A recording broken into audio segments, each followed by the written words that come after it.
Selamat datang ke One World Hotel. Saya Chef Zaid, CDC Coffee House, Cinnamon Coffee House.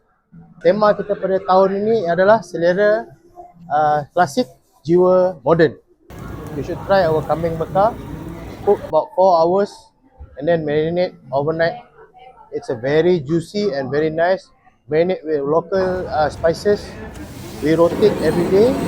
Today we give local spices, tomorrow we give western spices. So you should try every day. And then we have ayam pecik over here. Also my signature, ayam pecik bakar. We use jumbo chicken, 2.2 kg above. That's why it's a bit big and then very juicy. You should try this one. If you try one, you will try 10. This is our durian tempura. You should try our nasi daging utara. We're using only tenderloin. Very soft beef, very nice. This rempah from Kedah, original. This year I offer you 10 different kawah. We have kari kepala ikan merah, shell out, seafood, lamb baruvel, seafood sedut, kari daging tetel, asam pedas daging, ikan patin, tempoyak, and also our soup campur. Udang goreng berempah. This is one of my signature.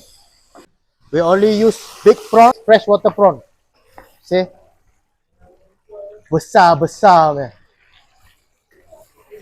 Okay, over here we have ikan bakar, ikan pari, ikan cencaru, ikan gembung. You must try. Okay guys, this is also my signature dish. We have ayam kepak bakar, udang bakar, and also we have sotong bakar. See, very juicy. Come and try. Beside the stall outside just now, we also have lots of offer here.